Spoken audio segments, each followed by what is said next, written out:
अगर आपकी किसी बैंक या फिर पोस्ट ऑफिस के अंदर एफडी है तो यह वीडियो आपके लिए सबसे इंपॉर्टेंट वीडियो है, क्योंकि बहुत सारे पर्संस एफडी पर मिलने वाला इंटरेस्ट पर जो टैक्स के रेगुलेशन है उसको प्रॉपर तरीके से समझ नहीं पाते हैं और गलत रिपोर्टिंग करते हैं, जिस वजह से इनकम टैक्स डिपार्टमेंट उनको नोटिस इश्यू करता है। तो आज के इस वीडियो में हम 5 की पॉइंट्स को डिटेल में कवर करने वाले हैं, जिसके बाद अगर आप कोई भी इनकम टैक्स रिटर्न फाइल करोगे तो इनकम टैक्स डिपार्टमेंट एफडी पर मिलने वाले इंटरेस्ट को लेकर कभी भी आपको नोटिस इश्यू नहीं कर सकता। चलिए वीडियो को शुरू करते हैं। सबसे पहला जो नियम है वो है सर कि एफडी का ब्याज पूरी तरह से टैक्सेबल होता है। अगर आपने किसी भी बैंक या फिर पोस्ट ऑफिस में कोई भी फिक्स डिपॉजिट किया, अब फिक्स डिपॉजिट पर जो भी इंटरेस्ट मिलता है वो इंटरेस्ट आपके लिए पूरी तरह से टैक्सेबल होता है इनकम फ्रॉम अदर सोर्सेज के हेड में।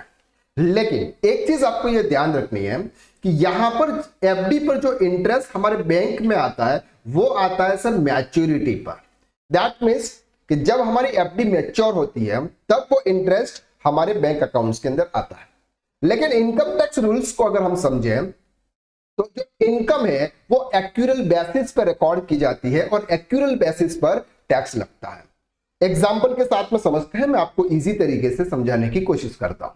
फॉर एग्जांपल मैंने 5 लाख रुपीस की एफडी करवाई और वो भी करवाई सर 5 साल के लिए, और उस एफडी पर every year for example 25,000 rupees का मुझे इंटरेस्ट मिलता है।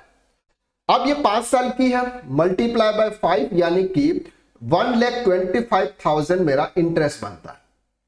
आफ्टर 5 ईयर्स मुझे इंटरेस्ट के साथ में 6,25,000 रुपीज ये मेरे बैंक अकाउंट में क्रेडिट होंगे। अगर मैं इनकम टैक्स रिटर्न की बात करूं तो मुझे इनकम टैक्स रिटर्न के अंदर एवरी ईयर 25,000 रुपीज की इंटरेस्ट की इनकम मुझे शो करनी होगी इनकम फ्रॉम अदर सोर्सेज के हेड में। ऐसा नहीं है कि अगर मैं 1,25,000 जिस ईयर में मेरे बैंक अकाउंट्स में आ रहे हैं उस ईयर में मैं अपनी इनकम शो करूंगा। तो जो इनकम होती है वो एक्यूरल बेसिस पे रिकॉर्ड की जाती है, न कि रिसिप्ट बेसिस पे। तो आपको यह ध्यान रखना है कि अगर आपकी कोई भी एफडी है तो एफडी पर आपको एक इंटरेस्ट सर्टिफिकेट मिलता है, तो इंटरेस्ट सर्टिफिकेट आपको बैंक से लेना होगा। जितनी इंटरेस्ट आपको इस साल में आपका एक्रू हुआ है, चाहे आपके बैंक अकाउंट में नहीं आया लेकिन इंटरेस्ट एक्रू हुआ है, वो इंटरेस्ट आपकी इनकम मानी जाएगी और वो इनकम आपके इनकम फ्रॉम अदर सोर्सेस के अंदर जाएगी। अब इस पर जो भी स्लैब रेट के हिसाब से आपको टैक्स लगेगा वो आपको पे करना होगा। तो पहला नियम बहुत ही स्ट्रिक्ट है कि इनकम आपकी एक्यूरल बेसिस पर टैक्सेबल होती है और पूरी तरह से टैक्सेबल होती है, यहां पर आपको कोई भी एग्जेम्पशन नहीं मिलता है।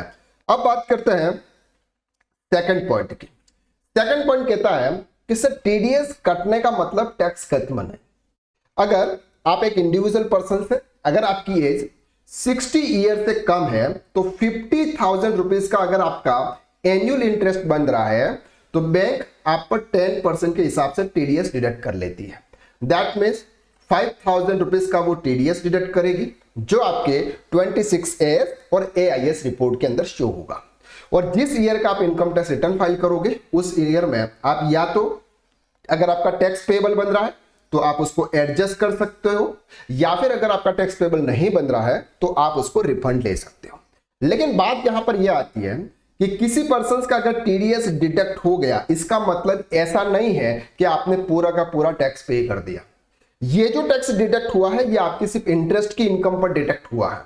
तो जो भी आपके अदर इनकम होगी उस अदर इनकम पर जो भी टैक्स होगा वो आपको अलग से पे करना होगा, जो भी आपकी स्लैब रेट के हिसाब से होगा।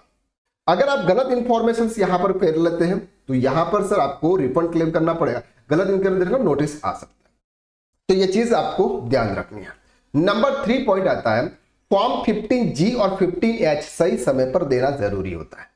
15G होता है जिसकी एज 60 ईयर से कम है और 15H होता है जिनकी ईयर 60 ईयर से अबोव है, यानी कि सीनियर सिटीजन के केसेस में।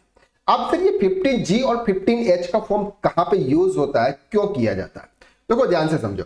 अगर मेरी इनकम बेसिक एग्जेम्पशन लिमिट से कम है या फिर मेरी इनकम ऐसी है जहां पर कोई भी टैक्स नहीं बन रहा है, कोई भी टैक्स बन नहीं रहा है, मुझे टैक्स पेबल की जरूरत ही नहीं है, टैक्स पे नहीं करना है। लेकिन अगर आपकी एफडी की इनकम 50,000 रुपए से ज्यादा होती है तो बैंक 10% के हिसाब से टीडीएस डिडक्ट कर लेती है। अगर आप ये चाहते हैं कि ये जो 5,000 रुपीज बैंक मेरा जो टीडीएस डिडक्ट कर रही है वो ना करे, तो इसके लिए आपको 15G और 15H का फॉर्म आपको सबमिट करना होता है। अब 15G और 15H का फॉर्म आपको टाइम पीरियड के हिसाब से आपको यहां पर सबमिट करना, ऐसा नहीं है कि आप अपनी मर्जी के हिसाब से करें। तो 15G और 15H सही समय पर देना आपके लिए जरूरी होगा। नंबर 4 की बात करते हैं। सीनियर सिटीजन को अलग से टैक्स के बेनिफिट मिलते हैं, लेकिन ऐसा नहीं है कि उनके लिए जो पूरी इनकम है वो टैक्स फ्री होती है। बहुत सारे सीनियर सिटीजन ऐसे हैं जो एफडी तो करवा देते हैं, लेकिन प्रॉपर तरीके से अपना इनकम टैक्स रिटर्न फाइल नहीं करते हैं। अगर आपकी कितनी भी इनकम है, एफडी से अगर आपकी कितनी भी इनकम है, तो आपको प्रॉपर तरीके से आईटीआर फाइल करना होगा और आपकी जो इंटरेस्ट की इनकम है एक्यूरल बेसिस पे आपको आपके इनकम टैक्स रिटर्न के अंदर शो करनी होगी। अगर आप इस तरह से प्रॉपर डिटेल्स फिल नहीं करते हैं या इनकम टैक्स रिटर्न फाइल नहीं करते हैं, तो फिर इनकम टैक्स डिपार्टमेंट आपको नोटिस इश्यू कर सकता है। लास्ट है जॉइंट एफडी या फिर क्लबिंग। जॉइंट एफडी का मतलब होता है कि फॉर एग्जांपल मैंने और मेरी वाइफ दोनों ने मिलकर कोई एफडी करवाई।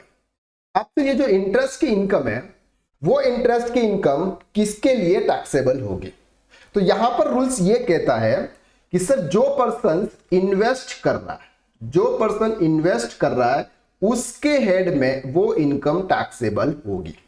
अगर आप आपका पैसा अपने बच्चों के माइनर जो भी होते हैं उन बच्चों के नाम पे अगर आप कोई भी इन्वेस्टमेंट करते हैं, उनसे मिलने वाला जो भी इंटरेस्ट होता है वो क्लबिंग ऑफ इनकम का पार्ट बन जाता है, जहां पर जिस पर्सन की हाउस या वाइफ और हस्बैंड के बीच में जिसकी भी इनकम ज्यादा होती है उसकी इनकम के साथ में उसको ऐड कर दिया जाता है, क्लब कर दिया जाता है। That's called clubbing of income. तो यह भी आपको ध्यान रखना है कि अगर आपकी जॉइंट एफडी है तो जॉइंट एफडी के केसेस में एक्यूरल बेसिस पे उस पर्सन के हेड में ये इनकम रिपोर्ट होगी जिसने इन्वेस्ट किया है। तो ये 5 पॉइंट है जो कि एफडी के रिलेटेड से जानना बहुत जरूरी था। आई होप कि इस वीडियो के माध्यम से आपको क्लियरिटी हो गई है कि सर एफडी पर मिलने वाला इंटरेस्ट किस तरीके से टैक्सेबल होता है। अगर ये वीडियो आपको अच्छा लगा तो वीडियो को आप लाइक जरूर कीजिएगा और कमेंट करके आप जरूर बताइएगा कि सर आपको वीडियोस कैसे लग रहे हैं। अगर आप इस चैनल पर अभी तक नए हैं और चैनल को अभी तक अगर आपने सब्सक्राइब नहीं किया तो कर दीजिए, क्योंकि यहां पर आपको इसी तरह से इंफॉर्मेटिव नॉलेज ही आपको मिलने वाला है। तो आज के लिए बस इतना। नेक्स्ट वीडियो में फिर मुलाकात करते हैं, तब तक के लिए thank you so much, bye bye.